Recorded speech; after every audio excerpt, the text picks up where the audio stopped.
असणे, महात्मा इतका श्रेष्ठ आहे मोक्ष देऊन उदार. कसा उग उग महात्मा मोठा नाही, महात्मा मोठा नाहीच, दुसऱ्याला मोक्ष देतो म्हणून मोक्षाचं दान करतो. मोक्ष देऊन उदार.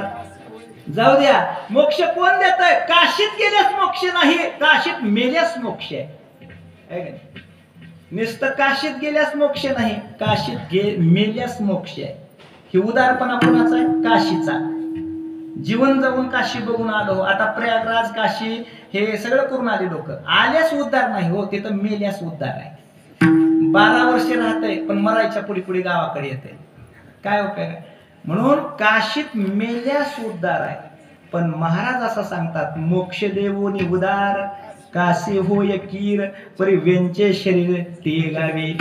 जाऊ द्या, दुसरा दृष्टांत सांगतात. हिमालय पर्वतावर गेल्यास सगळे दोष जातात. हिमवंतू येणे करीले बेस्ट मिळालाय बघा मला. हिमवंतू दोष खाय, परी जीवित्वाची हानी होय, तैसे शुचित्व नो हे सज्जनाचे. हिमवंतू हिमालय पर्वतावर गेले सगळे दोष जातात हिमालय, पण तिथं हिंस्त्र प्राणी आहेत, तिथं मरणाची भीती आहे. मरणाला मरणाची भीती आहे तिथं. उदार व्हायचा तिकडे गेलं मरतय तिथं असलाय. पण तैसे शुचित्व नो हे सज्जनाचे. जाऊ द्या, त्याच्याहून अजून शुचिर्भूतपणा आणणारा, पवित्रपणा आणणारा कोण आहे? गंगा आहे. म्हणून शुचित्व शुची गंगा होय, शुची शुची गंगा होय, आणि पापताप हे जाय, बरे तेत एक आहे, तेत एक आहे बुडणे, तेत बुडणे एक आहे. जरा मागमुळे झाला का गुरुजी?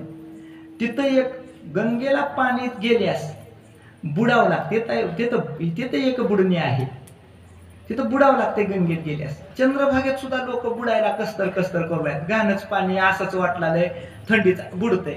पण गंगेत बुडाल्यास उद्धार आहे. पण बुडणं कहना ताकद आहे ना.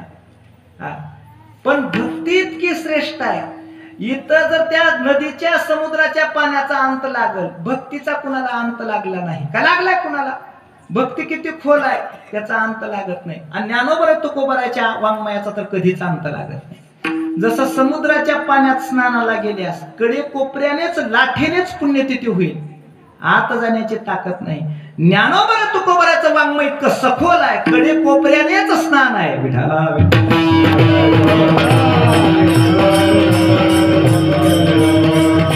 ताकद काय? खोली पारू नेणे तरी भक्ती न बुडीजे. ज्ञानोबर म्हणतात खोलीचा तर पार लागतच नाही, पण भक्तीमध्ये बुडायची गरज नाही. एखादा बुडला तर त्याला तारण्याचं काम भक्ती करते. बुडायची तर गरजच नाही, तारण्यासाठीच भक्ती आहे. म्हणून खोली पारून नेजे तरी भक्ती न बुडीजे, रोकडीच लाहिजे न मरता मोक्षो. आहे का नाही? ही भक्ती. कुणाच्या संगतीत भक्ती करावं? ज्ञानोबराय सांगतात, संताचे अंग लगे, एक पापाते जिनणे गंगे, तेने संत संगे सुचित्व कैसे. आता पुढे आहे का? सगळे माणसं स्नान करतात प्रयागराज सारख्या तीर्थक्षेत्रामध्ये. आळंदीचं तीर्थ कोणतं आहे? इंद्रायणी. पंढरपूरचं कोणतं आहे? चंद्रभागा. मग हे सर्व तीर्थात बुडतात. मग आपलं पाप तीर्थात गेलं. अरे तीर्थातलं पाप कुठं जाते आहे ना? तर तीर्थातलं पाप फक्त संतांच्या दर्शना जाते का? तीर्थ आहे ना, सकळ तीर्थे माध्यान काळी येते पुंडलिका जवळी आणि करीते आंघोळी वंदिती चरणा. हे ताकद आहे त्याच्यात. आणि म्हणून महाराज सांगतात, खोली पारून निजे तरी भक्ती न बुडीजे, रोकडीच लाहीजे न मरता मोक्ष. संताचे ने अंग लगे, एक पापाते जिरणे गंगे. गंगा मुक्त होत्या पापापासून, पापाते जिरणे गंगे, तेने संत संगे सुचित्व कैसे.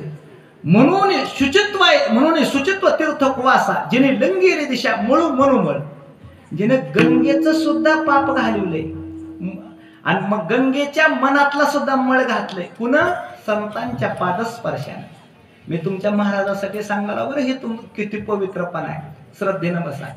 म्हणून संत कसे अंतो बाहेर चोखळू, मधून जसे सुंदर आहे तसे बाहेरून, बाहेरून तसे मधून. अंतो बाहेर चोखळू, सूर्य जैसा निर्मळू आणि तत्वतीर्थाचा पायाळू देखना जो.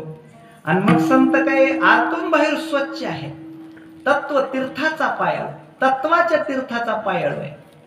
परमार्थाकडे जाणारे तत्व कोणते? देव कशाने मिळतंय? देवभक्तीचं सूत्र काय? हे सर्व तीर्थ कोण, तत्व कोण सांगतंय? तत्व म्हणजे सूत्र. आणि कुठलंही गणित सोडवायचं असेल तर त्याला सूत्राचा वापर करावा लागतो, त्याला रीतीचा वापर करावा लागतो. मग तीच सूत्र कोण सांगेल देवाकडे जाण्याची? म्हणून हरिप्राप्तीशी उपाय हे सूत्र आहे.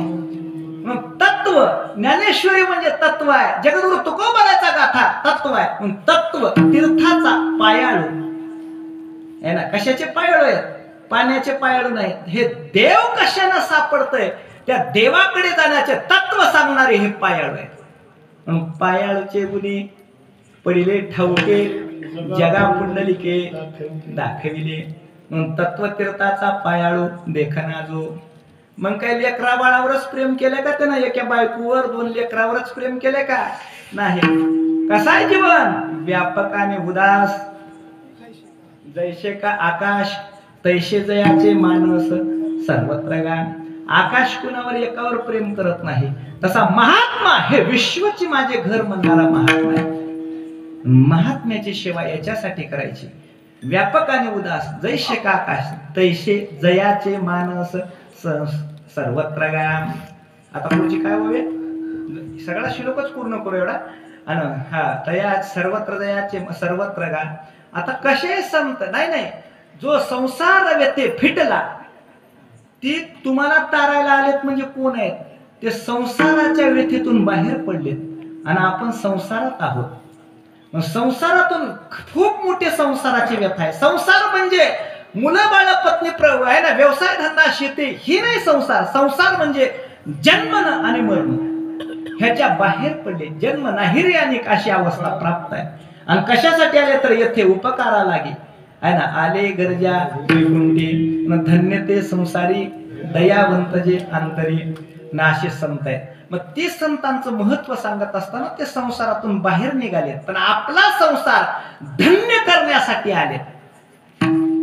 आणि मग त्या संतांचं जीवन सांगत असताना ज्ञानेश्वर महाराज सांगतात, तो जो संसार व्यथे फिटला नैराश्य विनटला. नैराश्य म्हणजे तन मन दिले पुरुषोत्तमा. मोबाईल स्विच ऑफ करून ठेवायचा. म्हणून तन मन दिले पुरुषोत्तमा. आशा आशा नाही कवनाची. तुका म्हणे तो परिसरने आगळा आहे ना. आता त्याचा काय महिमा वर्णन करावा. म्हणून त्याला महात्मा म्हणते. कशाचा कुणाला महात्मा म्हणते? ह्या ओव्या घरला गेल्यास वाचा. ज्ञानेश्वरीच्या ओव्या म्हणजे अक्षर नव्हत, काय आहे? मंत्र आहेत. मंत्र. आणि मंत्र कशाला म्हणतात? जे तारतात त्याला मंत्र म्हणतात. विठाला विठाला.